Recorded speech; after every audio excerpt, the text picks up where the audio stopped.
In his essay, Cinema and Visual Pleasure, Walter Cerner says, quote, "The cinema is entirely devoted to the eye and its pleasure," end quote. Evidence to support this statement can be found through the analysis of many early silent films produced around Cerner's lifetime and through the works of contemporary writers, theorists, and film analysts who join him in speaking on this intrinsic relationship between the cinematic media form and the human audience's visual consumption of it. I will be analyzing the intense anxieties felt by individuals at the turn of the 19th century about the mediating power of cinema, which emerged alongside the development of that media form.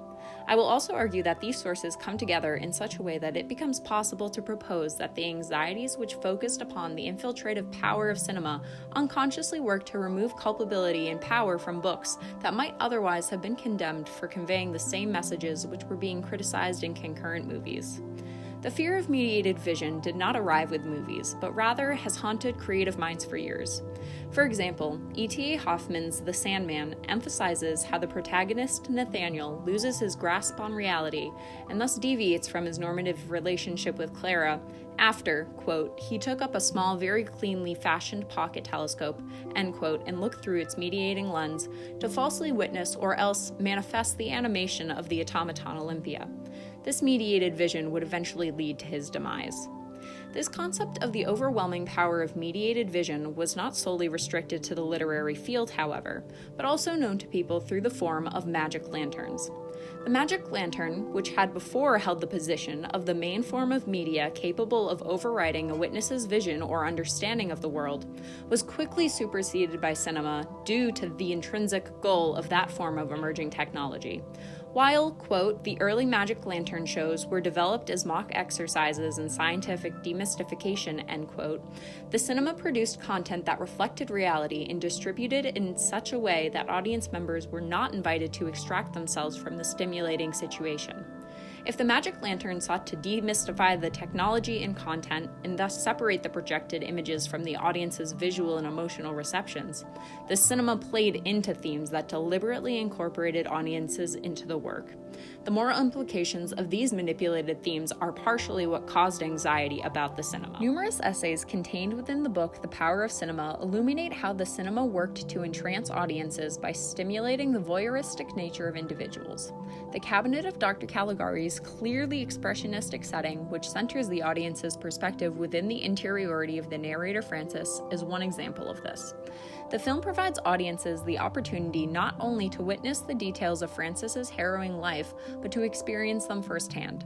Some people like Münsterberg said that it is precisely the artistic ideal of cinema to portray the interiority of characters, so that, quote, "a kind of hypnotic spell lies over the whole audience," end quote, as they themselves experience this interiority. Others, like Gopp, focus upon how the cinema used, quote, "the rapid succession of images," end quote, to elicit an intensely pleasurable tension within the audience, as they are helpless to do anything other than watch.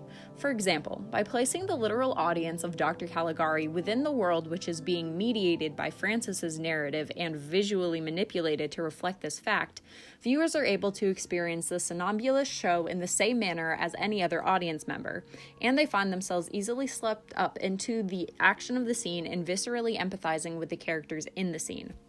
The many intellectual voices combine to enunciate how the form of cinema, as, quote, "it shows image after image in a true-to-life procession of movement," end quote, within a fictionalized and biased version of reality, is capable of infiltrating the human mind and engaging its baser motivations. This overwhelming power is only strengthened by audiences themselves due to the pleasure experienced while engaging in the consumption of film.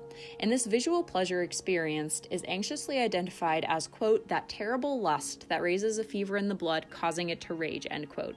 Cerner believes it is that pleasure which, quote, "pulls the people as if possessed into the cinema," end quote.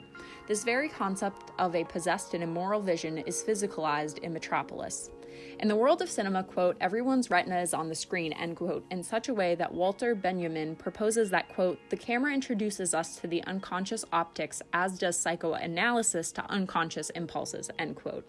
In other words, the incredibly persuasive content of cinema is easily absorbed by audiences without their own brain's mediation, because the screen and camera mediate the content for them. This lack of autonomy is where much of the anxiety about the media form is based, especially in conjunction with the distrust and disgust at the topics being projected. The theatrical experience the men witness in Metropolis embody all of these anxieties about the brainwashing ability of cinema, as Machine Maria exhibits her sexualized performance. The men offer no resistance to the extent that their eyes are separated from their bodies and superimposed onto the screen itself in a moment of haunting solidarity with the film's audience, who psychologically experiences exactly that. This parallel between Machine Maria's theatrical performance and cinema is additionally strengthened due to the fact that she is in fact a new form of technology and not a human being, in the same way that cinema was emerging technology rather than something performed by a human being. It is also demonstrated in this scene, due to the communal nature of the reaction of cinema, quote, individual reactions are predetermined by the mass audience response that they are about to produce, end quote. The setting in which the men witness this event, and the fact that they are not alone in witnessing it, enforces the very mass de-evolution which writers feared. In direct opposition to this out-of-control and en masse reception, books remained a media form dependent upon their individualized and independent nature of consumption. The best representation of this differentiation can be found through the juxtaposition of the figure of the literary double and the cinematic double. The literary double is relatable to a reader due to the inability of literature to convey singularities. The double becomes a reflection of the reader or author as easily as it might be a mirror for one of the characters. The cinematic double, however, is identified by the camera and visually witnessed in the same concrete manner by all audience members simultaneously, thus stripping the character of more nuanced potentialities. In Metropolis, Maria and the Machine Maria double emphasizes this because as soon as Maria is given a double, she is restricted to only ever being Machine Maria's opposite. As Machine Maria takes the role of the domineering and controlling antagonizer, Maria loses her ability to rouse the men and is instead restricted to a helpless role in which she is dependent upon male assistance. She goes from rousing the workers to their cause to waiting for Freder to assist her in saving the workers' children. Alongside the loss of nuance, the cinematic double becomes strictly another image for the audience to consume rapidly and unconsciously, rather than reflect upon and interpret intellectually as they must with a literary double. This diminishment of human intellect is acknowledged by Gopp as he writes, quote, the possibilities of the more sophisticated intellectual expressions are tied to language, end quote, thus propagating the notion that cinema engaged only the human mind's most superficial and animalistic layers. This conflict between the reception of the cinematic landscape and the literary one is represented and manipulated by scenes from Dr. Caligari. Within these scenes, Francis is joined by a number of other seemingly reputable characters. Together, they read through the director's academic records and diary. As they read, the audience watches how the figures of the director and Dr. Caligari blur into one. This cinematic representation of the written works appears to confirm Francis's theory about the doubling of the director, and so the audience becomes complacent and projects their newfound knowledge upon all the other characters.